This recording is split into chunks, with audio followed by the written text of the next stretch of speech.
Alright, so assuming my voice doesn't give out halfway through, this will be my AGDQ 2020 submission for Mario Kart 8 Deluxe, 200cc, 48 tracks, no items. Lots of qualifiers there. But yeah, I'm excited for this. Okay, so first of all, the combo. We start with Donkey Kong, Waluigi, or Roy. They're the most optimal character. They have lots of top speed because they're quite heavy. And then Biddy Buggy, Roller, and Paper Glider, which all have very high mini turbo stat, which is a hidden stat. And I do have to apologize for my stutter. It's usually okay, but it can get in the way sometimes. So hopefully it won't be too much of an issue throughout this run. Alright, so first of all, these are the rules that we use. 200cc, no items, hard com in order, and all 48 tracks. Alright, so I'm going to be starting out on the first track on Mario Kart Stadium, and before I even start, I'm holding down the ZL trigger button, which later will make the Animal Crossing season be fall. It's usually randomly determined, but by holding down a trigger button, you can set it to whichever one you would like. Oh, sorry, I got a bit of a hair on there. And fall is generally considered the fastest. Mostly you just don't want winter, because winter has very low traction, like snow and ice. And it's just generally not a fun time. So anyway, right at the start, you'll see a lot of grass cuts on this course. Those are called no item shortcuts, or NISCs for short. And there's 3 of them on this course, and you'll also see me going out of my way to grab some coins. 10 is the max that you can have, and you want to generally get up to 10 as fast as possible. So yeah, there's one, and then the other one we didn't do the first lap because of coins is there. Yep. Alright. So most of these NISCs are pretty free on 200cc. There's 2 main modes of competitive play, 150 and 200. Both have advantages and disadvantages, strengths and weaknesses. 150cc is more popular among especially the competitive, like time trialer and hardcore online players. And I personally like it better too, because you can be more consistent and have higher standards. But 200cc is arguably more fun, faster, just crazier in general, but also a little less consistent, which can be frustrating, especially to newer players before they figure out strats to make everything as consistent as possible. Alright, so there's a lot of mini turbo tech in this game. There's 3 levels: a mini turbo, a super mini turbo, and an ultra mini turbo. Generally you want to charge the highest tier possible. Here I hold right in the air, which doesn't change my direction, but still allows me to charge it as fast as I can. Here I don't want to do too many mini turbos, because I would have a lot of speed and it would be very difficult to handle my line there. Alright. Okay, and on final lap. Thankfully on 200cc, those the car things with the tires at the bottom, no idea what to call them really, they're weird. But thankfully those aren't in your way in 200. In 150 on lap 3 it can be a bit of an issue. But there we go, here's Water Park. Alright, so next up we have Sweet Sweet Canyon. There's a couple more interesting things about mini turbos on this course. The first is that drifting tight holding the control stick tight in the direction of the way you're drifting actually slows you down slightly. So you actually often want to try to charge the mini turbo at like the slowest possible speed that will still get you the tier that you want. And here is an example of this. You could charge a UMT, but you would have to drift so tight and you would lose actually a lot of time, and it's worth it to just do an SMT there. Those coins are tricky, so I'm happy I got one. You want 10 coins by the end of this lap, but they're kind of tricky, and I'm used to having to pick up a couple there.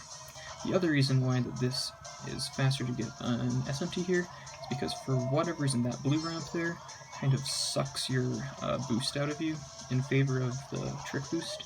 Most ramps don't do that, but for whatever reason, maybe it's the transition to anti-gravity, but yeah, for whatever reason. So it definitely makes an SMT faster.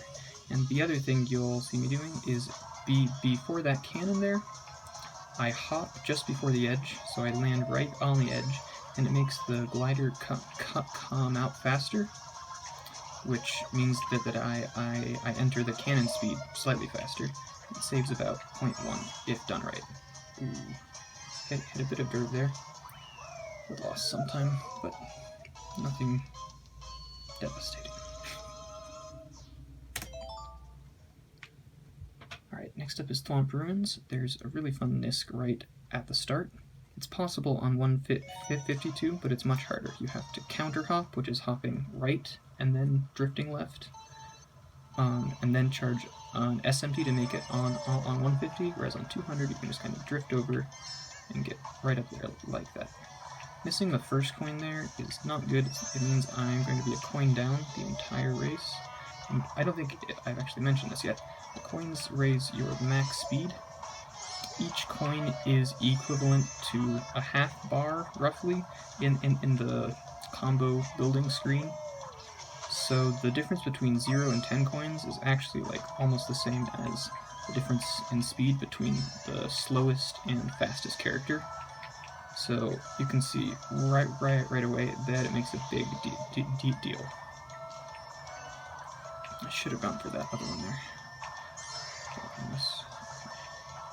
But it'll be fine. There's one coming up right here in this ramp. And you'll notice I don't trick off of that ramp. It's easy to... That ramp there I meant to trick off of. I was talking about the small cut at the end. I'll point it out again once we're back here. But yeah, I drift off of that so I can charge my mini turbo in the air. Thankfully I didn't miss my trick on that ramp there. Kind of inconsistent. But on this ramp coming up, I don't usually trick because you can get a lot of height and then actually shoot right over that ramp. Alright, 652 Mushroom Cup, which is pretty good. I've been much faster than that before, but 652 is fine for a run of this length. Alright, next up we have Mario Circuit. It's kind of one of the more simplistic track layouts, but it gives a good chance to talk about soft drifting, because there's a lot of it on this course. Soft drifting is when you hold the control stick at roughly a 60 degree angle from up or down, and what it lets you do is charge a mini turbo at maximum speed, while also taking a slightly wider line, and it just so happens that a lot of the turns on this course are just perfect for soft drifting around. It feels really great to get it right. Other thing to note is that piranha plants on this course basically can't hit you unless you're going pretty slow. A little too tight there. It's a pretty common mistake. But yeah, most of the time we beat their cycles or miss their cycles anyway. Like that one back there was just going in. But here we'll probably have up close and personal view on how it can't hit you at all. It's a little scary at first, but yeah, I've never been hit by that plant. It's just very consistent that they miss you. Oh, here's one too. On 150, if you're boosting, then they won't hit you. They kind of completely miss you, just like they do here.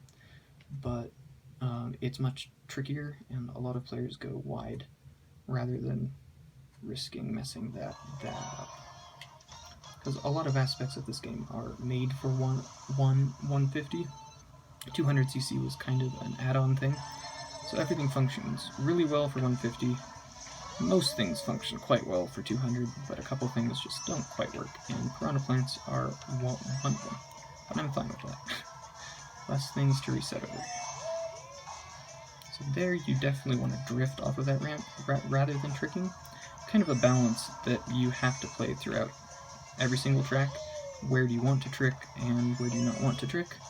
Because sometimes, especially in 200, tricking can give you way too much speed. You'll fly right into a wall. So instead, you want to drift off of it or something else. Sometimes just not tricking is much faster. But there you do still want to release your mini turbo as soon as possible after hitting the ground, because air time is quite a bit slower than ground time, which means a couple of things. First of all, you want to trick as low as possible, which usually means tricking as early as possible. And second, it means that here, to get back up to full speed, you want to release the mini turbo as soon as possible. And there I had to wait a second because I was going a little bit too far to the right, and releasing my mini turbo would have made me go into the wall. So there's a bit of improvisation that goes on in these runs. Most of the time, the strats you're doing are very consistent and set, and they're basically second nature. Every once in a while I try to learn a couple new faster strats, but excuse me. But for the most part, everything I do is set and has been set for quite a long time. At least for me. Other people go for different strats that they're comfortable with. I go for some quite difficult strats, especially on nitro tracks. Here's the first 16 tracks here, because they're my favorite. I really love them. Yeah, so coming out of that glider there is kind of weird because you're flipping 90 degrees, and the game kind of likes to throw you into a corner for some reason.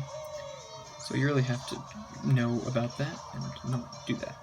And another fun fact about this course is that the boos are very much solid. It's possible to hit one. Might be able to do one here. No, I just missed. But that was a really good line. But especially at the very beginning, there's a boo that you can... I almost got a trick there.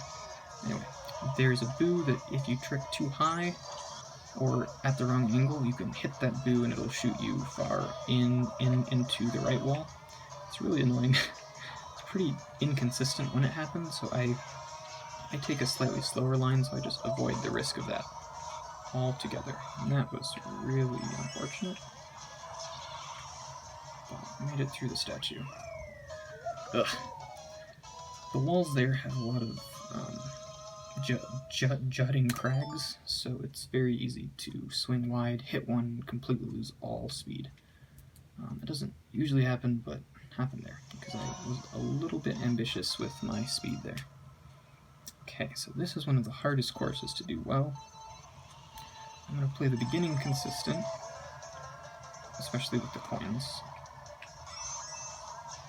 I'm just going to drift over here. It's possible to trick, but I find that I fall off more often than not, and I missed most of the coins. Anyway, that's okay. There's plenty of coins here, so even though I do miss some, it does lose some time, but there's lots of backup. I should be at 10 right now, but I'm not, so we continue to hunt. And this is a fun disc right there. It's more precise than it seems to do it well, but it's pretty easy to do it bad. You just drive over the grass, and you have plenty of speed to trick. It's also possible to do it on 150, but it's very precise.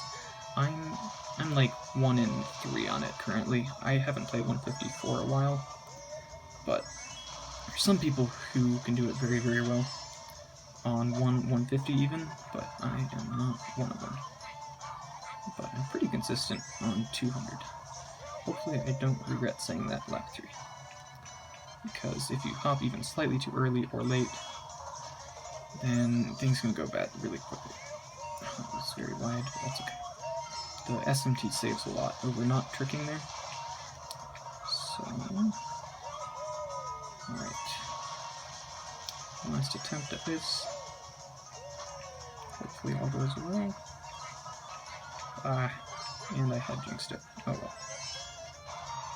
Well, that's okay. That's still alright. I'm a little bit mad I missed that. I'm usually very good at it. But I think I psyched myself out a bit. Alright. So now that's Flower Cup. Now on to the beginning of Star Cup, Sunshine Airport. I'm going to hope at the beginning that I don't get bumped by the second place CPU, because they take extraordinarily bad lines, and it usually interferes with mine. Good. Nice. There's a lot of tracks where that can happen, and it's about 50-50 on each of them. If it's really bad or just fine. It's usually one of those two options. It's never really a decent bump. All or nothing. And then, again, on both of those glider ramps, I'm hopping just at the very edge, which deploys my glider a little bit faster and saves a bit of time. And one other thing, on most glider ramps, if I'm in the middle of a UMT boost, I will not trick. This one especially, because tricking actually sets your speed to a certain speed, and then gives you a trick boost, which actually ends up being a little bit slower than when you're in the middle of a UMT boost. With other boosts, they're less powerful, so it doesn't really matter, and tricking normally is just fine. But yeah, quick cannon there, and then here, drift around. On 150cc, that there's some cool strats where you get multiple mini turbos there, but on 200cc it goes by so fast that there isn't time for that. Alright, that's a pretty good Sunshine Airport. Sometimes the box cycles can be a little weird, but that was fine. And I should mention too that all of the courses are on global cycles. Excuse me, sorry. Which means that as long as I'm consistent, the cycles are consistent too. That goes for the eel pattern that's coming up, which it's not the biggest. Ooh, that's pretty bad, so it won't be consistent for me, but it's usually pretty okay. There, we hop a little bit before tricking on the ramp. Ugh. And we can thankfully just do that cut, which is a lot easier and faster than doing it the intended way. I call it the Nintended way sometimes. Okay, that was iffy. This can be a very difficult course because your momentum can be strange underwater.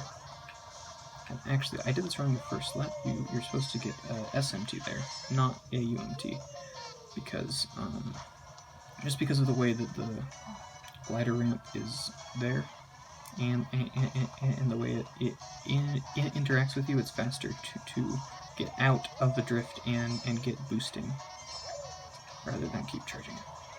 Okay, this is a decent eel. Ideally, you'll get 3 tricks every lap. But my cycle was a little wonky, so I'm not used to that. I wasn't able to get that. But that's okay.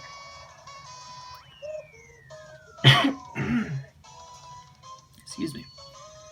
My voice is getting a little hoarse. Hopefully I'll make it through.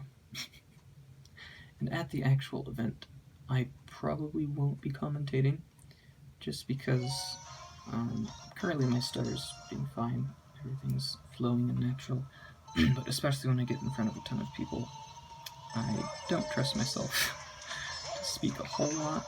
I missed that coin. So it'll probably be other people, Amber, Jacob, Skilloz, or all of them, I don't know, maybe some other people we get out there. Yeah.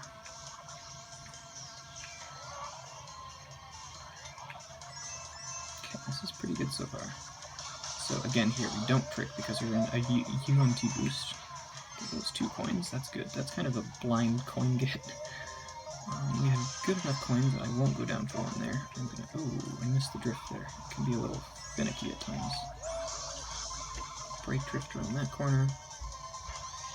And again, because brake drifting and drifting type slows you down, it's faster often to release a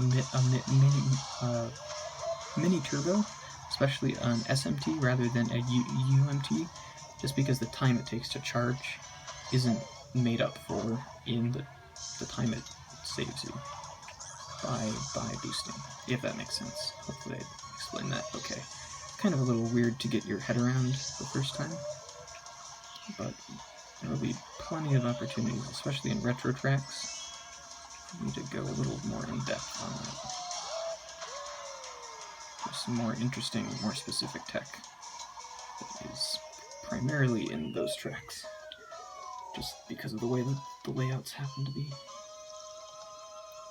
Yeah, so I'm losing a bit of time there, because I missed that drift. The bumps right at the beginning there can be a little strange. Alright, now for Mount Wario. This is the first track we've seen that is not in laps, but in sections. So hopefully I get these 3 coins. Okay, good.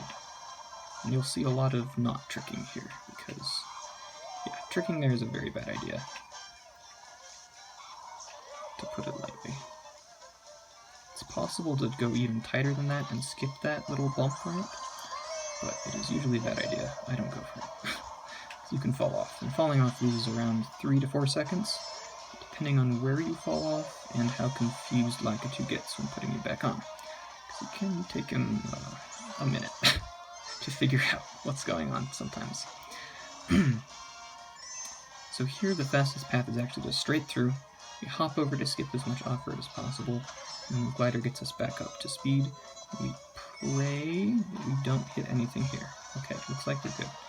That section can be horrible, but I've time traveled it a lot and gotten pretty consistent at it, if I do say so myself. So I still lose runs to it every once in a while. Okay, so that was a little wonky too. That whole section is just so bumpy and inconsistent on 200.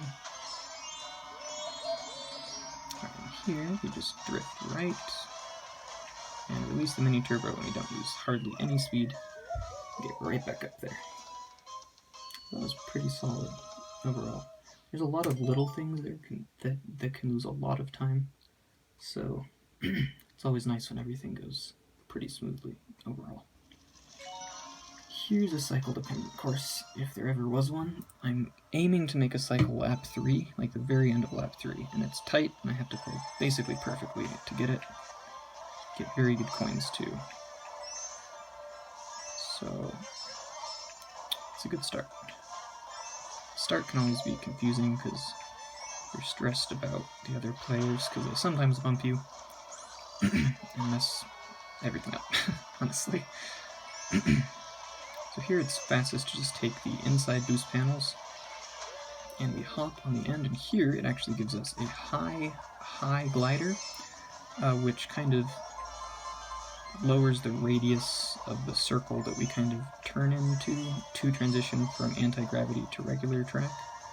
So it saves quite a bit of time actually, even though you aren't traveling any faster.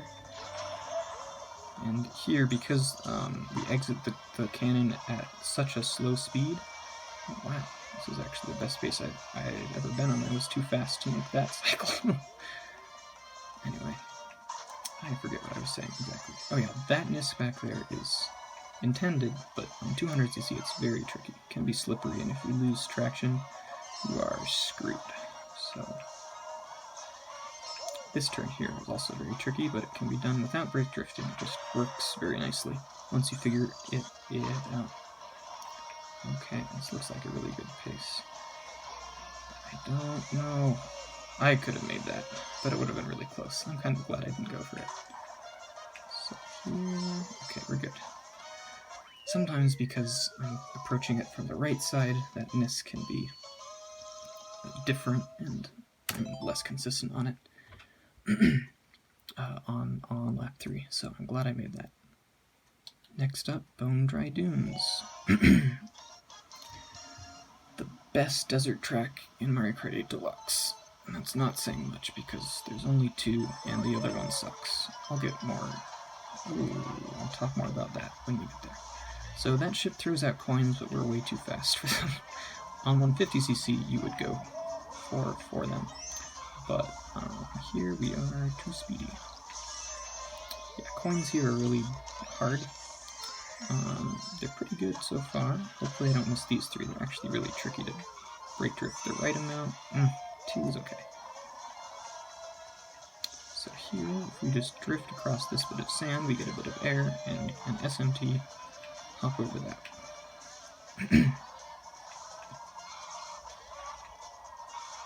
So here it's very important to take a specific route, which is kind of the flattest route possible, which means you get as little air as possible and keep traction as much as possible, because especially on this course, traction is precious. But you can see there, I lost a little bit and swung really far outside. Especially on the sand part, though. Like, this is just normal road here, which is really nice. A whole desert track would be horrible. Dry desert. Anyway. Those are very good lines. It's kind of tricky to not hit the wall on either side there. So I'm happy I made that well. Alright, lost a little bit of time there. I'm perfectly fine with that. Pretty good coins, didn't hit anything stupid. Alright.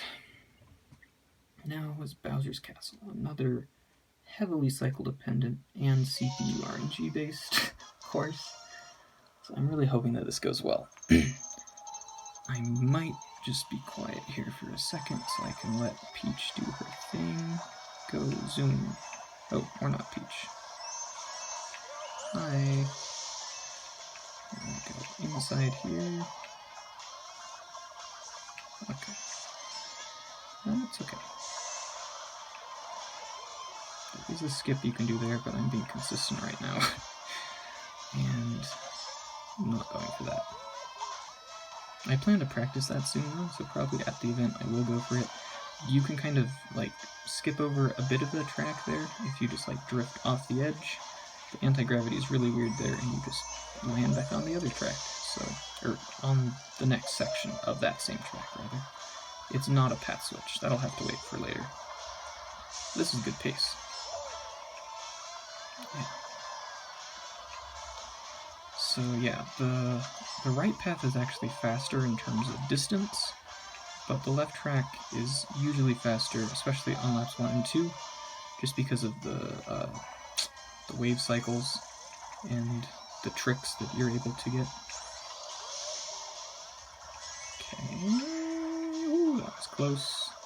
That is very much a blind corner, and it's sometimes hard to know what cycle you're on exactly, but yeah, that's a fun little cut.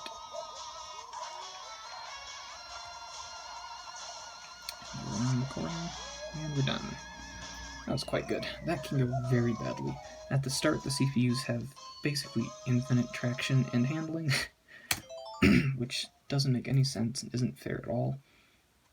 But they can bump you in horrible ways and steal all of your coins, and then I have traumatic memories of that. So, thankfully, none of that happened. Kind of sad, though. There will be other moments of bad RNG, even in no items. The reason I like this category compared to items. Oh, this is really good coins also. 8 coins is very hard there. Compared to items, because it's a lot more skill dependent. You actually always get rewarded for better driving with faster times. Whereas with items, it's always a gamble. If you drive better, maybe. But also, if you drive slower, maybe. Everything's dependent on that. So personally, I prefer no items. I do items runs once in a while when I need a low stress environment where I don't get mad about doing that. I should mention, and oh jeez, this is really bad now. So, anyway, but I much prefer no items in almost always. Alright, so hopefully here we'll do this right this lap and not fall off. The trick with this turn coming up is to drift a little bit longer on this drift, which lets you approach this one from the outside and take it nice and inside at the apex. And of course, brake drifting is essential. It's absolutely impossible without it. Even the time trial world record uses it a lot. It is the fastest way to do it. No, it's not the fastest way to do that, though. Alright. Pretty good. So speaking of time trials a little bit, I should mention them and shout out the people that do that, because there are some phenomenal players that spend hours and hours, and lots of minds have gone into optimizing these courses, mostly for time trials, but a lot of those strats can be applied for speedruns too. So some of them are inconsistent or very, very hard. So we leave those to the world record time trialers.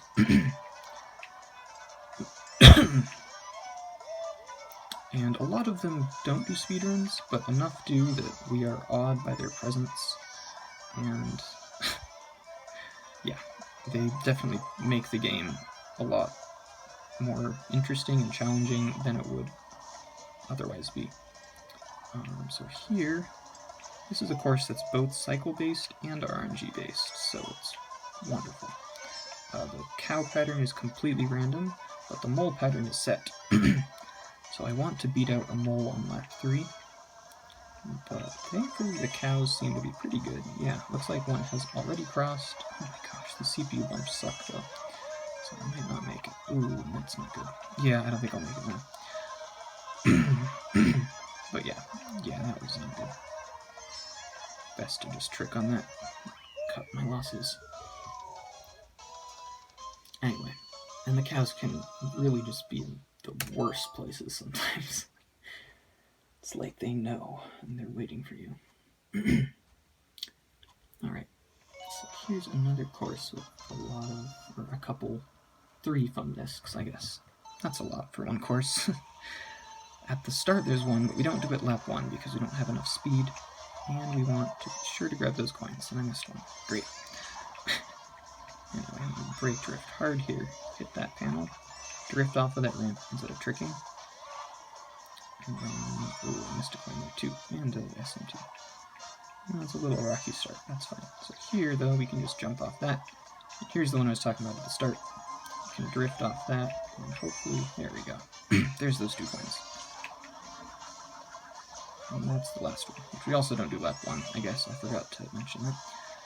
Lap 1, we go a little bit farther outside for a coin, but we have 10 now.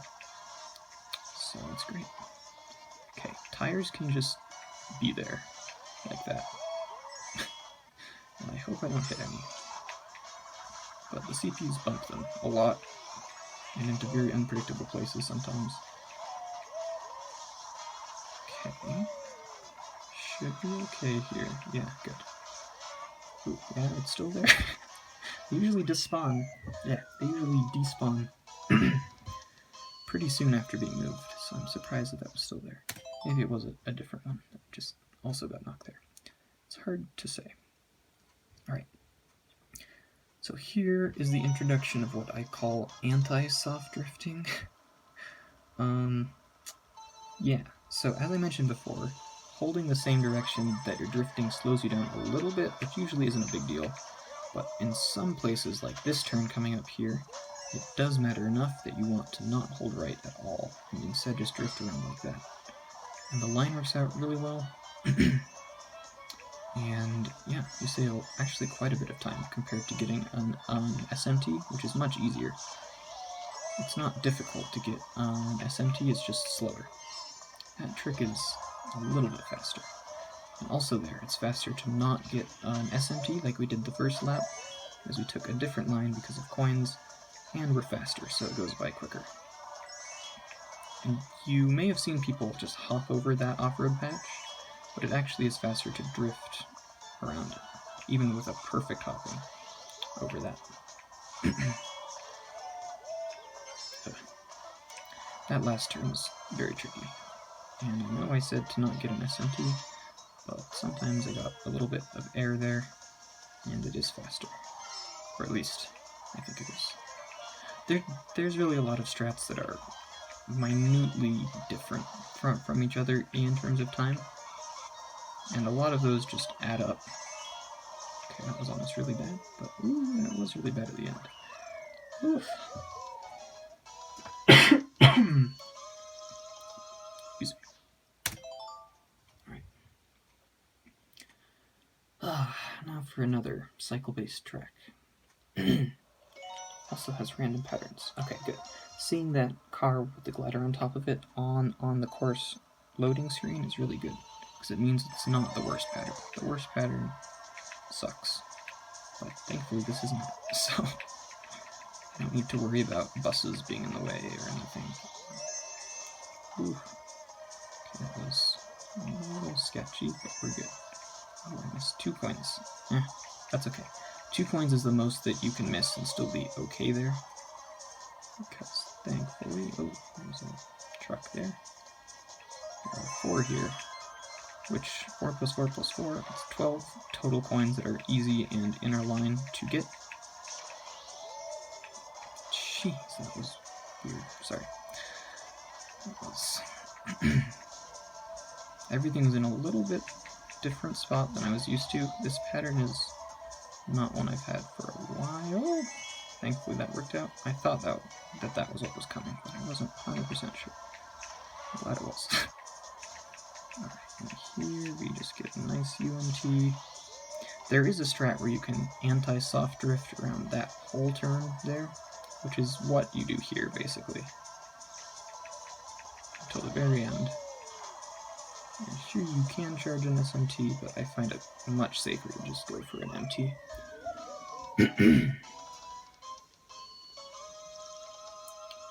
Yeah, my voice is dying, so bear with me. I might have to be quiet after a while. Just focus on the gameplay, but for now I'm okay. Anyway, this is everybody's least favorite desert track for so many reasons. First of all, it's really inconsistent, so lots of things. Thankfully only... Yeah, especially the NISC at the end is very inconsistent. That hop is mostly on you, but it feels a bit inconsistent at times. Yeah, mostly it's the NISC at the end that's horrible. And I hate anyway. So we go up here, drift into here, charge an SMT, and hope we get air. We got air. Nice. 1 for 3. I make it well about half of the time. The other half of the time you get sucked down, and there's nothing that you can do about it, basically. It's very hard to know enough to do anything about it. Yeah, and there we cut through the middle, because it's faster even with the sand pulling us down. Do it again, please. Yeah, that's what happens sometimes. I was trying to hop to get a little more air, but you're only touching the ground for 1 frame every time if everything goes well. So hopping on that 1 frame is, I mean, a 1 frame trick, so. And it's inconsistent too, so you have to know the bumps very, very well. I'm decent at that. The time trial world record holder is head and shoulders above anyone else on this track. Oh, that was good. Oh, that was a really good pace. Okay. But yeah, he has a lot of hours on this track. Wow, I actually saved time there. Nice. My goal split there made it 3 laps. All 3 laps. With the good Nisk, which saves about a second each time compared to a bad Nisk. So, yeah, I'm never going to beat that. Unless I get another 3 out of 3 Nisk and good driving, which is very rare. Anyway, the other reason that everyone hates that track, which I didn't really even touch on, is because items, or online play really, not just items, but online play, at least to me, is a complete joke on that track. There's so many shortcuts, the entire thing, you can basically drive it in half the distance if you have a golden mushroom, or 2. So everyone just sandbags at the start for good items, and then it's just a shock dodge bonanza, and yeah. Front running just doesn't work on that track. I think that's why I don't like it. As a speedrunner, I'm used to front running, obviously, because the CPUs don't really pose much of a challenge. It's just me against myself and the clock, which is the best way. You want to beat that mole track so you don't get air from it. But anyway, so Dry Desert can be frustrating because front running gets punished because you get passed at the line and shocked, and it's just... it's a wonderful time. Anyway, so that was Donut Plains 3. Anyway, that's also what, at least I'm inconsistent at it. You can be consistent at it, but there's a lot of slipperiness, especially on the wet road. Alright. I'm praying that I do well on this one. It's that first turn especially. It's very hard.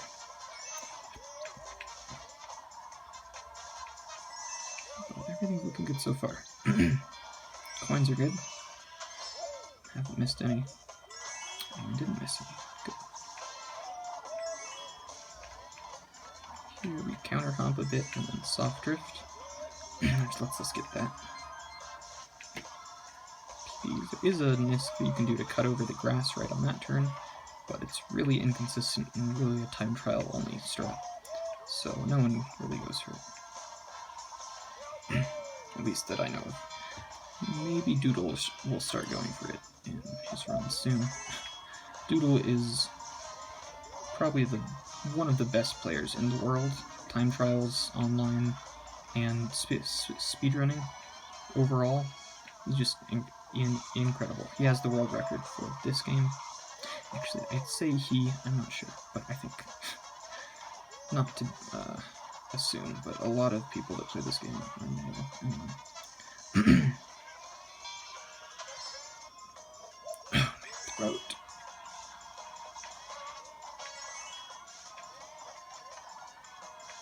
Soft. Never mind. That's a really bad ending, especially. I don't think that was even worth it to get that mini turbo at the end. They should have just driven straight through. Because mini turbos take time to charge, and they lose you a bit of time while you're doing that. But after the fact, they get you back up to speed very quickly. Alright. Here is DK Jungle with a fun bounce pad strat. If you drift off it on a trick, you go much farther than normally.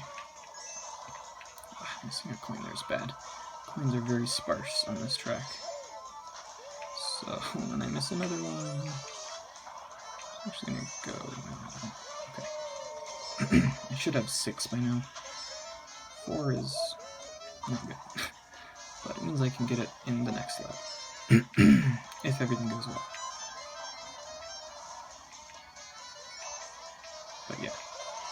There's a kind of drift, I think you call it a slick drift, although there's a lot of random words for a lot of different kinds of minor drifts, and I just kind of do it, I don't know the name, where you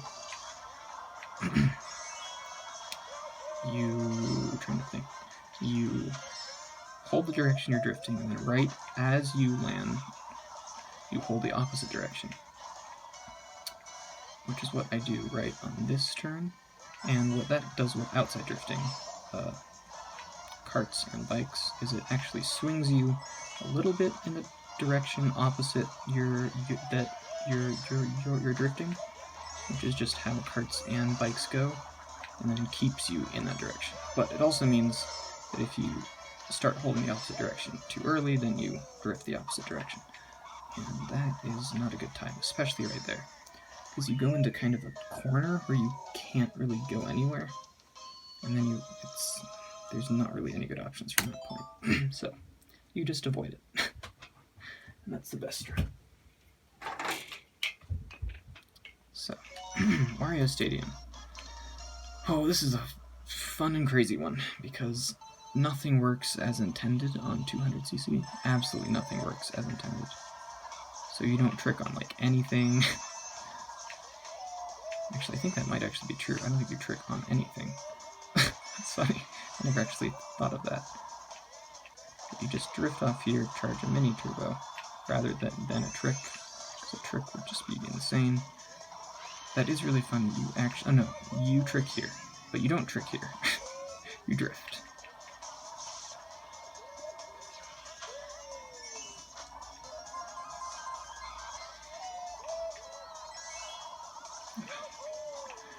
Also a really weird thing in this game. Walls slow you down even if you don't hit them. If you get close enough to them in the wrong way, then they kill all of your speed, and it doesn't make any sense at all. It's one of my least favorite things about this game, but I don't know if there is a term for it. It just happens and everyone hates it. But obviously bonking into a wall does lose time, but it's sometimes even less time than almost hitting a wall would lose you.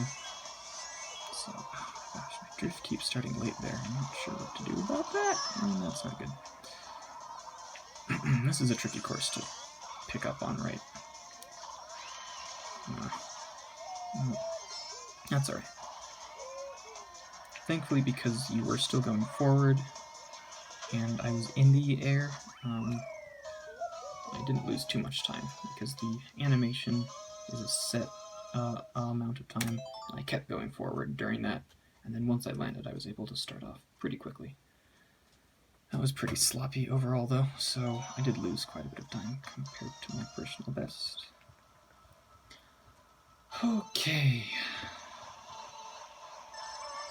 This course is so stressful, because down there, in this game they added alternate ways, which I really wish they hadn't, because they're slower.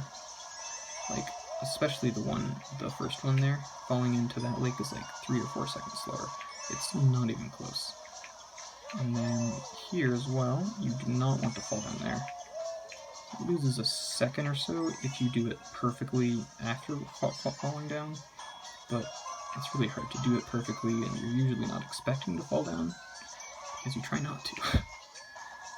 So it's just not fun. And then ice physics just make everything so much more unpredictable and slidey and difficult to deal with. But hopefully we'll be okay. We won't have to show it off. Okay, that was close.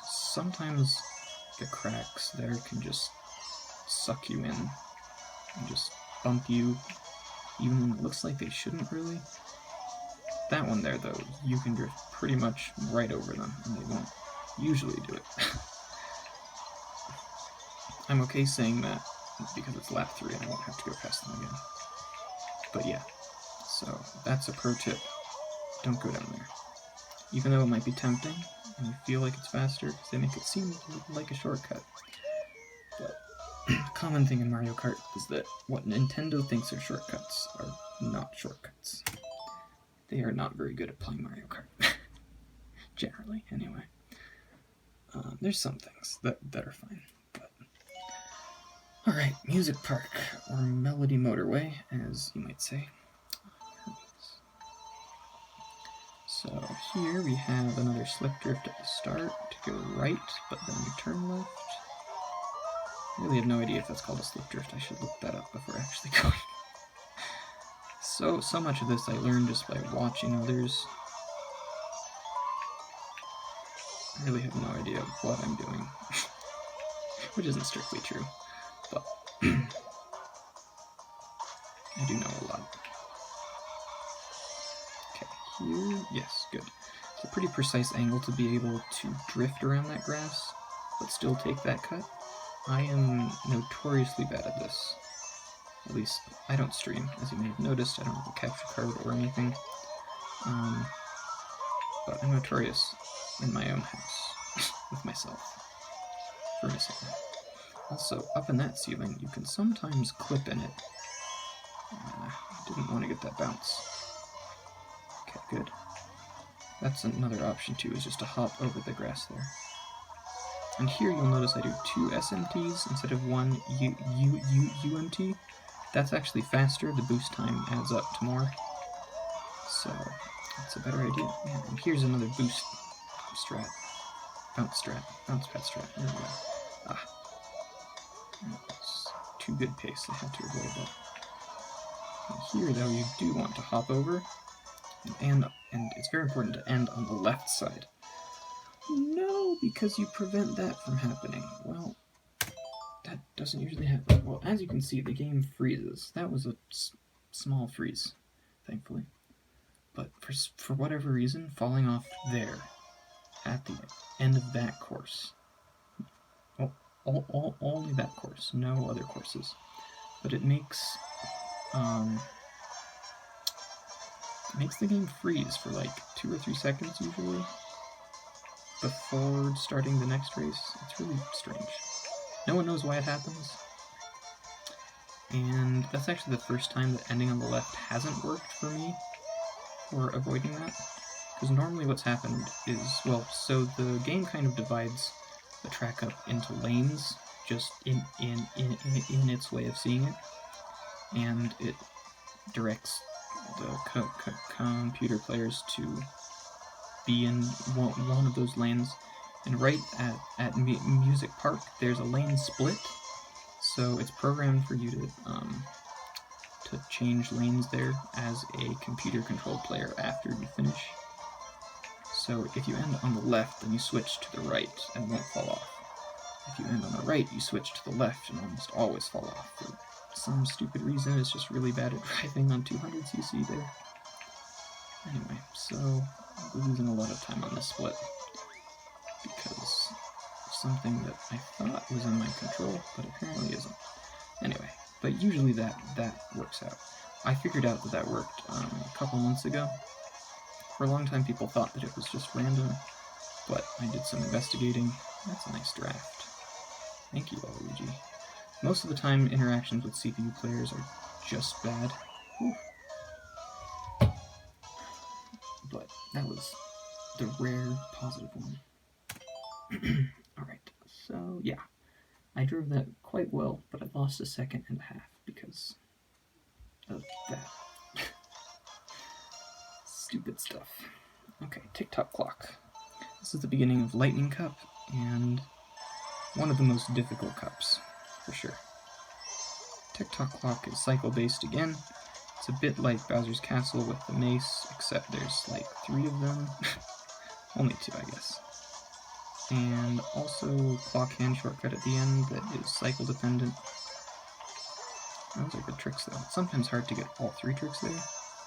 I'm not going for the clock hand cut. I could, but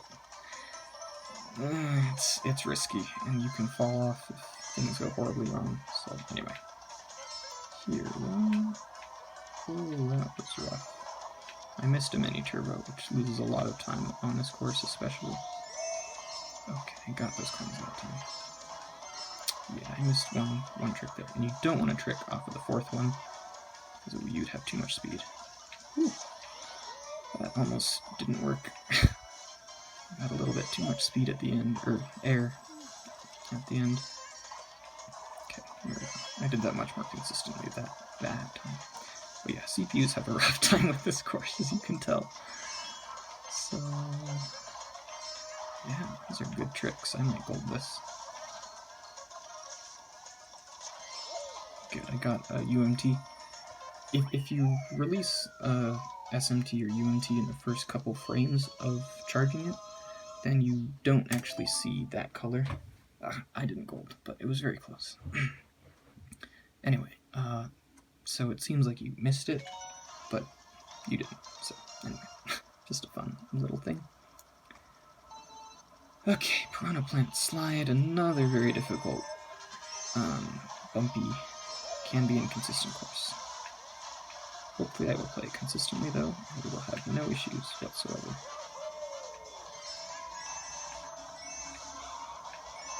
That's good so far. Hopping over that small pipe there is really crucial, because it, otherwise you go up in the air and you can't start your drift until you land. You're much further on, and it's very hard to take that turn. Ugh. Yikes. It was kind of wide there. But that's okay. Yeah, I didn't hit the grass or anything stupid. And again, the Piranha Plants here don't really do anything. Okay, good. I almost lost traction with the ground and hit that Goomba, but I didn't, and again I hopped over the pipe. That's good. I'm not the most consistent at hopping over that pipe, even though I've gotten it both times so far, which is really good. Can be bad. Getting a little bit of air there is actually slower than drifting it a little bit tighter, which kind of makes sense. And yeah, that Piranha Plant is harmless. Again, I think I said that last lap too, but it really is, so. Nice. Ooh, Baby Peach is having a rough time, but I think that's Baby Peach. Ooh, that was close. That section there is really weird and inconsistent, and you can't hop, basically, or else you like fly up in the air and never come down, and it's horrible. So yeah, at that underwater section, it's best to just trick and then start your drift with landing from that trick. If that makes sense. Just go back and watch and you'll see. Yeah. Rumble Volcano. Wouldn't you know it, it's another pretty bumpy, somewhat inconsistent course. Also, please don't bump me off. Please don't bump me off. Okay, good. They can be pretty aggressively brutal right there. But we're good that time. Many retro runs have died to unlucky RNG there. There's sometimes something you can do about it, but often nothing you can do about it. This is a bad line, so I'm just going to cut over there. It's actually a little slower to do that cut, but I had a bad angle, so I just went for that, rather than losing time from failing something else. Okay. Here you can sometimes lose traction and swing wide, but thankfully it didn't happen. Also, that empty strat off of the glider ramp is a lot of fun. There's not as much of, well, there's hardly any of it in 200. In 150, almost every glider ramp has a really interesting and technical strat of getting an MT or SMT even, sometimes even UMT off of it. But in 200cc, this is one of the only examples of that. Good, we didn't swing wide. I messed that up, so I'm just going to take that nice and easy. Yeah, CPU struggle with this too. I think they're completely blind, so you can't see the fire snakes or eruption lava fire stuff. Ooh, that was almost a gold. Oh yeah, I golded Piranha Plant Slide, by the way. That was one of the most consistent times I've ever played it. Yeah, so on this course it took me a while to figure out how to tell which side the boost panel spawns on, because it can either be left or right at the very start. But then I figured out that these things, which do show up in the pre-race loading thing, are also tied to what side the initial boost panels are. So by looking at those, you can tell. I think it's, yeah, the first hoop is on the same side as the first boost panel. Nice, I got that coin. That's really good. Coins on this track are very, very, well, there just aren't any. It's not like they're hard, they're just non-existent. There's supposed to be a train that throws them out to you, but on 200cc you're so far ahead that you don't even see it except at the very start. Even then it doesn't throw out anything. So, yeah, that turn right there is scary, because it's the last turn, basically, of retro. Nice. 5825 retro. Pretty solid. Or, I mean, 5825, 32 tracks. That's what I'm saying. There we go. Nitro and bonus. Yeah. So because there's so few coins on N64 Rainbow Road, it's actually optimal to start on that because you start the first race with 5 coins because you're in last. But I personally just like starting on Mario Kart Stadium because, well, for a couple of reasons. First of all, I like Nitro, so I get to play it the most, which is probably not best for my progression and learning, but whatever. And also I can submit Nitro and 32 tracks and 48 tracks if any sections of it go well. Well, if any beginning sections of it go well. Because every run in this game is basically just a piece of this run. So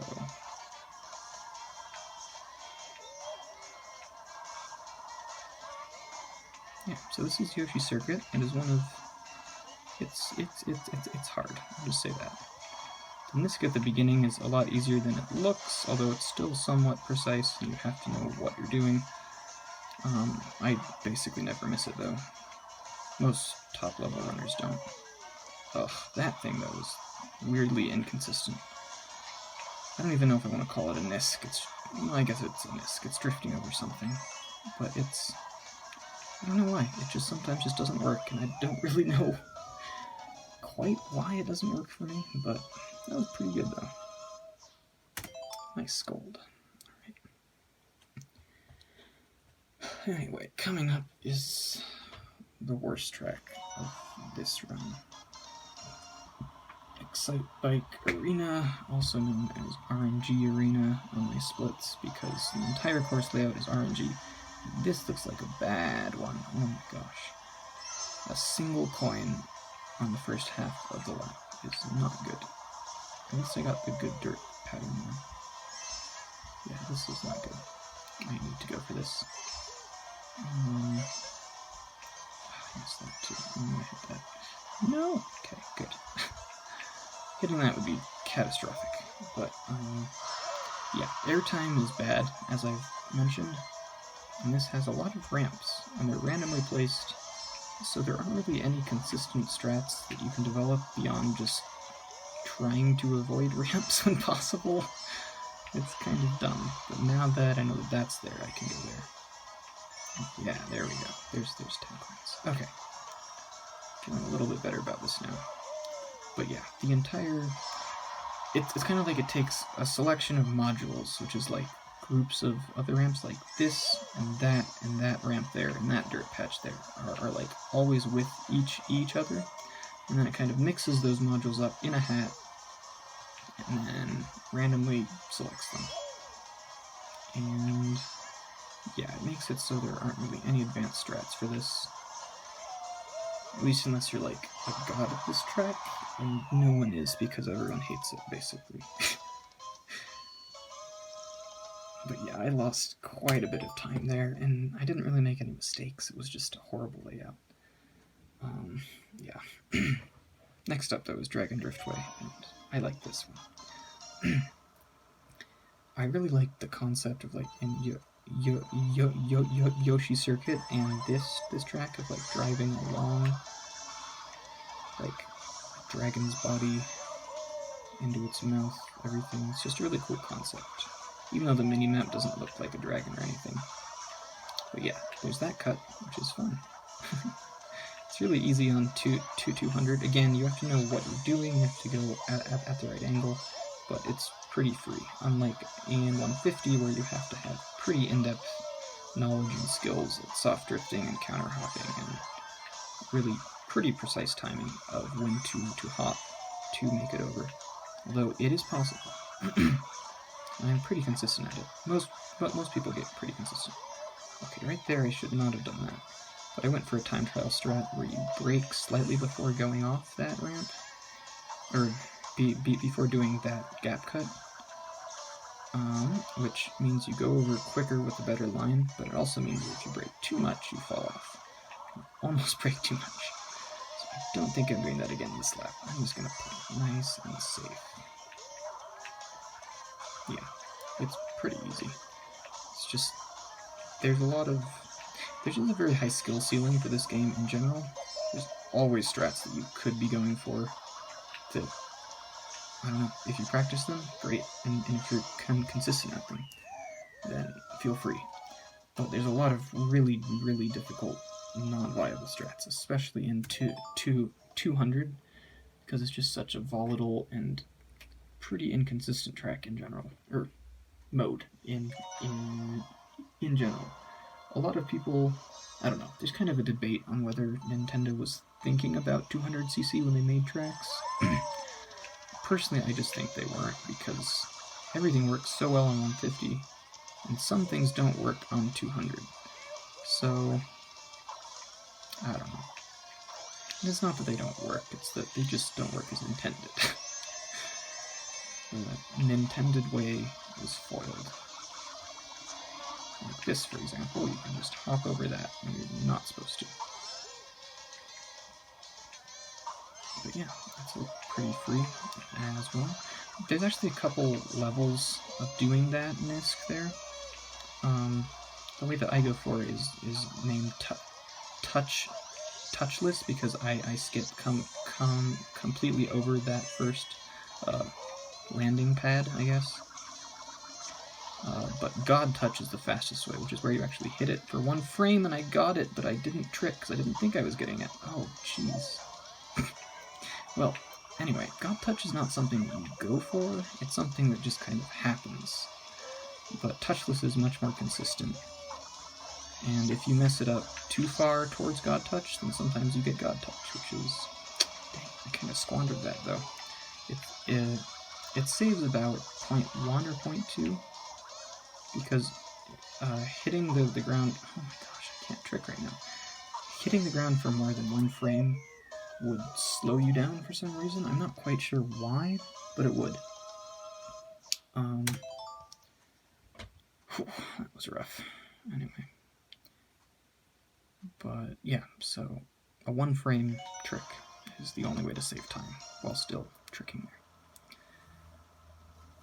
Well, I almost got to show it off. Oh well. Alright, whereas Gold Mine is pretty standard. You just want to not release your mini turbos too late before those dip sections, because if you do, you can go flying off, which convinces me that Nintendo wasn't thinking of 200 personally, but you can get used to it, so it's not that bad. There's coins there, but we don't get them because they're really far out of the way. Instead, we get those two, and then just drift around here. Yeah. But yeah, okay. Besides that, pretty standard. Just taking good lines, not hitting the bats. I swear that the bats are RNG. No one seems to actually know, but like, I usually take that route and I'm fine. But not today, said the bats. And you'll notice that there's kind of a Nintendo intended shortcut at the end. It's slower on the first couple of laps because charging an SMT on the ground is faster. But on lap 3, you'll see that I actually do take it. Please don't. That was way too close. Those bats give me nightmares. Anyway, they're much worse in this game too, I think. Oh, hello. Anyway, so here we go. Pretty far wide out, and then we're finished. Yeah, that really did not do me any favors. Lost as much as getting hit by a green shell or falling off. Alright. I freaking love this course. It's so fun when done well, and I hope I don't mess it up, because it is really awesome. There's a whole bunch of soft drifting. It's just an etude in soft drifting, basically. So, get those coins. That's good. And then soft drift around this. Hard drift, though. And soft drift a bit. Transition to hard drift. Yeah. Because hard drifting gets you better lines when you're going around sharp corners. but soft drifting lets you charge it more. But yeah, it's important to not hit those ramps because you will fall off if you go off of them. I've only managed to save it like 1 in 10 times when I do. It's unfortunate that I missed a couple coins because they're kind of difficult to get once you're not going out of your way anymore. Oh, that was a little close, but we're good. Okay. Jeez. Okay, that was almost too good pace. I wasn't quite sure what to do there at the end. Oh, I almost golded that, but that's okay. Probably would have golded if I played that better. I'm glad I didn't hit that thwomp, though. I kept expecting him to go up, and he just wasn't until the very last second. Alright. Ice Outpost is... I don't know, to me it's always felt a little boring. There's a couple shortcuts, intended shortcuts, but they aren't really useful on 200. I think I'll go for that one there on the right, lap 3, once I have good coins and a little more speed. But the one on the left there is useless. Can't really get to it on 200, although it does save time on 150.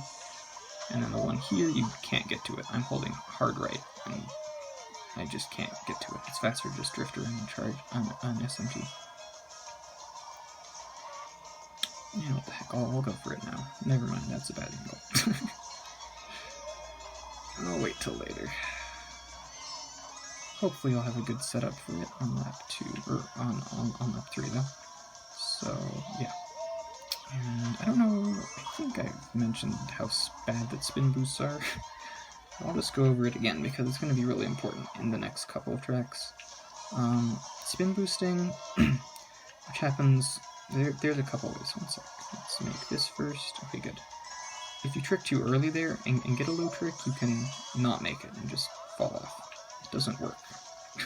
Anyway, if you spin boost either by hitting one of those weird bumper things or by hitting another player during an anti-grab section, or I think those are the main two ways, then the game wants you to think that you'd gain time because you get a boost, but really, if you're not going perfectly straight, it really slows you down a lot, and it really messes with your angle and momentum, and it's just not a good thing. Hopefully you won't see it on Baby Park, but get ready to see it on Baby Park, because it's going to happen. And Cheeseland, and I don't know. Like, that spin boost bumper thing there is usually actually fine to hit because you're going straight. Also, this Nisk sucks sometimes because that happens if you do it too well. I'm just too good. So, yeah. You have to play it safe. There's a couple different methods of doing that Nisk. The time trial actually cuts over even more. But I'm just bad at this course in general. I don't like how realistic the hitboxes are. So, okay, there I brake drifted a little bit to make sure I didn't have too much speed. So I didn't fly into the wall that time, which is good. I'd rather hit grass and lose 0.2 than hit a wall and lose 3 or something.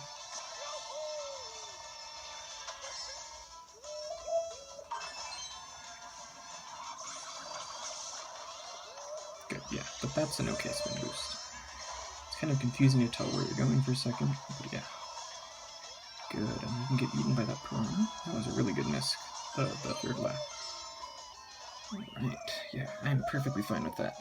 That course can go really badly sometimes. That's just fine. Okay. Now... I have such a love-hate relationship with this track, because it's amazing casually, it's just insane. But then, it's horrible for speedrunning, because it's insane. Okay, thankfully I didn't get hit there. But yeah, if you get hit before doing this little grass cut, then you lose all of your speed, often lose your drift, which means you can't SMT and you're going like 0 miles an hour and accelerating from a standstill in 200cc. Okay, thankfully that was fine. Is really slow. I don't know why it's so slow, but you like spin out for a second and then start really accelerating. There wasn't much I could do about that. But yeah, even if it's not the worst case, it can still really throw you off and make you take a really bad line. This could be bad. Okay, I released that really early just to make sure I didn't lose it. Okay, good. We got a taste of what can happen, and that's just enough for me.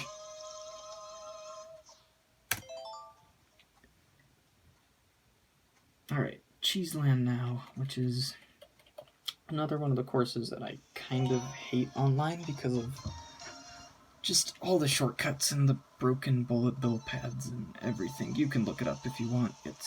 There's probably a lot of videos on it. Anyway. But yeah, there are some fun nisks on this one, though, that are slightly more consistent. That's one. I did that kind of badly. If you hop first frame, you can get a lot more air and skip over that off-road, which is good. And it's actually technically faster to take the normal path here, but I'm not good at it. It's a lot harder. Good, and we wanted to avoid that spin booster, so that's good. Here we just go outside so I can get those coins and finish off the 10. There we go, that was better, but then I ended badly. So it probably ended up being about the same as first lap. This is another very hard course to do well. It's very slidey, lots of inconsistent nisks. And then of course the spin boost at the end. If I soft drift though, you can get a SMT, and that saves a lot of time. Okay, let's do this right, please. That's okay. That was good. Okay, and yes, you definitely want to drift over that ramp. If you don't, you will die on the next turn.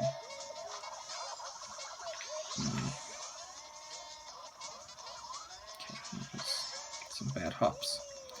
Hopping in this game is oddly specific, and I'm not the best at it. You may notice too that fire hopping is not a thing. It wasn't a thing in the original game for 200cc either. And it was kind of a polarizing thing, but in any case, it was taken out from this game. But a lot of the people who were from the original game are just incredibly good and consistent at doing hopping things like that, like is required for the Cheeseland Nisk and Dry Desert Nisk, and honestly lots of other Nisks, especially on 150, that benefit a lot from frame perfect hopping, which is of course easier said than done. So there is a Nisk there, but I am strangely bad at it, even though it's pretty easy. So I just avoid it like the plague, because that's the way to do things in 48 track speedruns. It's really difficult to squeeze out a drift on that branch, so I took a little bit too long to do it and didn't get a trick because of it, but that's okay. Doesn't lose much time. Here, yeah, I usually jump over that second boost panel. Just, well, bounce over it. I don't try to jump over it. It just kind of happens. Okay, here, let's try to get the trick again. One time I missed both. Wonderful. But yeah, it's kind of, it's weird. You would think that counter hopping, which is hopping opposite the direction you're about to drift in, would help there, but for some reason it actually like makes it a little worse. So I don't know. It's just hard. And unfortunately, I messed it up both laps there. I'm usually a pretty good soft drifter.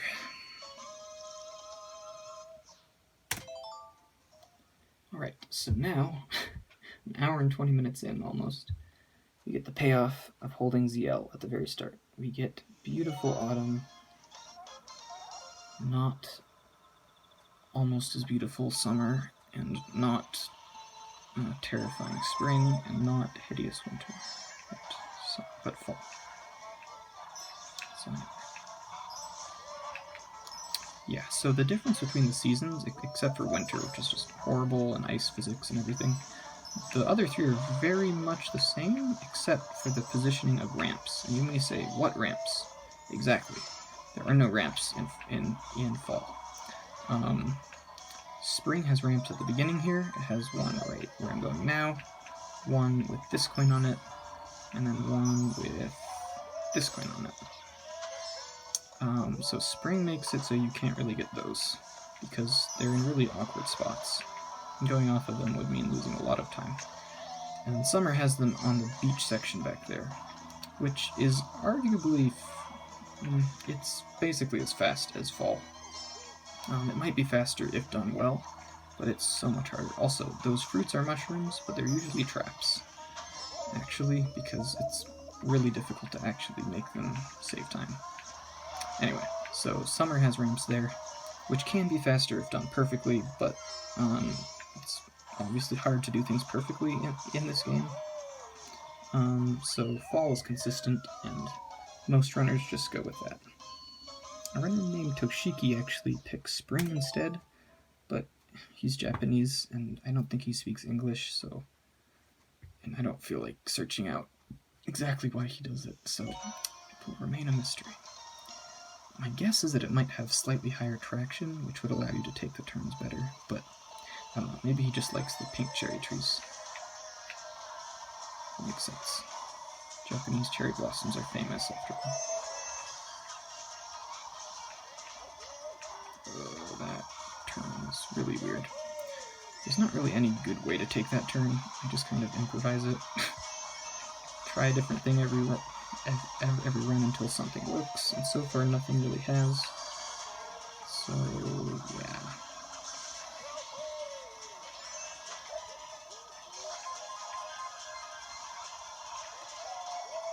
But yeah, here brake drifting is essential to make sure that you don't swing too far wide. Let's just do that. That's like a really safe, kind of slow way of doing it. Yeah, this slippery spot right here is the only section in the game where it's faster to be hit by lightning and then drive it normally. Just because you have to brake drift so much, and it is ridiculous. But yeah, another hop in the same direction. We're about to drift there. Makes our angle better for that. Ooh, I didn't even see that. I thought it was a drop of rain sliding down the screen. But yeah. The world record uses a max handling and acceleration and mini turbo combo. So I feel jealous every time I watch that, because we have to use this because it's the most overall the best one, or the best character in Kart combo. That's a fun thing to say. But yeah, it definitely loses a lot of time on that course compared to the most optimal one for that. But yeah, it's all about the balance between speed and mini turbo. So yeah, this course is interesting. You don't want to trick on a lot of these ramps, because either your drift boost is extending a little longer, or you don't want to trick because you don't want to shoot off the edge there.